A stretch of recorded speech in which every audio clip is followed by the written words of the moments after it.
उमर का जो असर है तरगीब व तरहीब के अंदर बयान हुआ।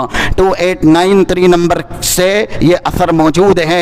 एक मौके से बैतुल मुक़द्दस जब फतह होना था तो वहाँ के यानी मुल्क शाम के जो हाकिम गवर्नर थे हज़रत उमर की तरफ से तैनात किए गए थे अबू उबैदा बिन जर्राह, उन्होंने खुसूसी तौर से अमीरुल मोमिनीन खलीफतुल मुस्लिमीन हज़रत उमर को दावत दी कि आप आइए बैतुल मुक़द्दस पर इस्लाम का परचम अपने हाथों से लहराइए।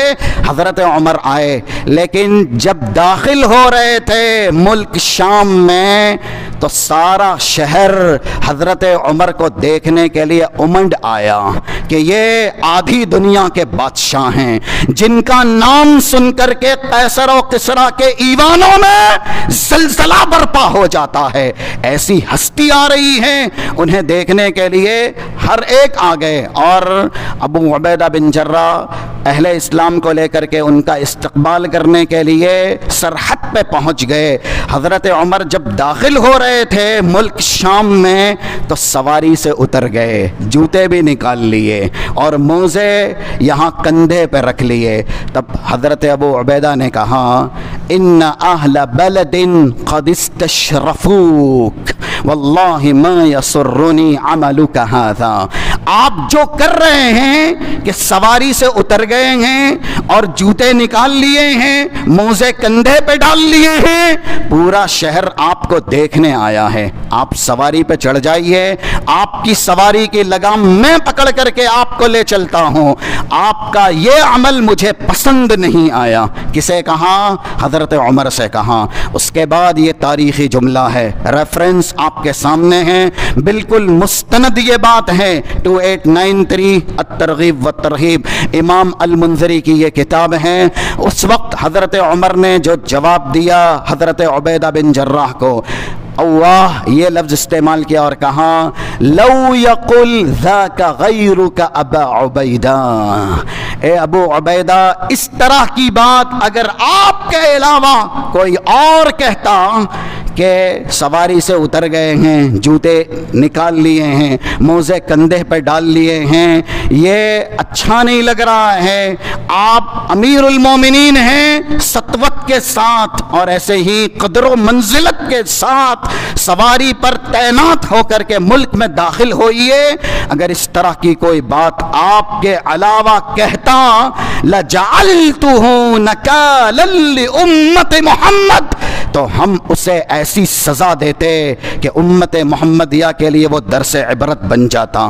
फिर क्या कहा हज़रत उमर ने एक जुमला कहा, इन्ना कुन्ना अज़ल्ल कौम। अबू उबैदा सुनो, आप और हम और ऐसे ही जितने अहले इस्लाम हैं आज दुनिया पर काबिज हैं, वो सब के सब हज़रत उमर सहाबा की बात कर रहे हैं। हम क्या थे? हम चरवाहे थे, हम जलील तर थे, हम हकीर तर थे। अअज़्ज़ना अल्लाहु बिल इस्लाम, अल्लाह ने हमको शर्फ बख्शा।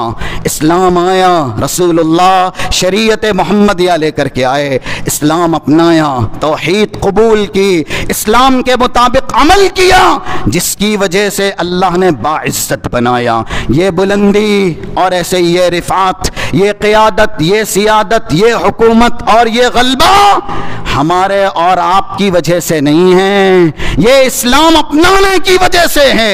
ये दीन की बरकत का सिला और समरा है। और उसके बाद कहते हैं, व महमब्तगैना बिगैरि मा अअज़्ज़ना अल्लाह अज़ल्लना अल्लाह। अगर इस्लाम को छोड़ करके, तौहीद को छोड़ करके, किताब और सुन्नत की ताबेदारी को छोड़ करके अल्लाह और उसके रसूल का बतलाया हुआ सही रास्ता, उसके ऊपर अमल ना करके हम इज्जत हासिल करना चाहेंगे तो फिर से अल्लाह हमें वैसे ही जलील कर देगा जैसे हम जलील थे।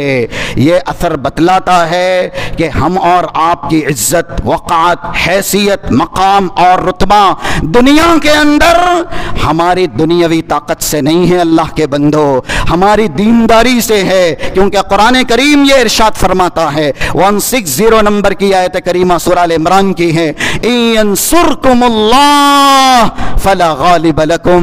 अल्लाह तुम्हारी तुम्हारी मदद करेगा तो तुम दुनिया में हमेशा गालिब रहोगे। अल्लाह कब मदद करता है, किसकी मदद करता है?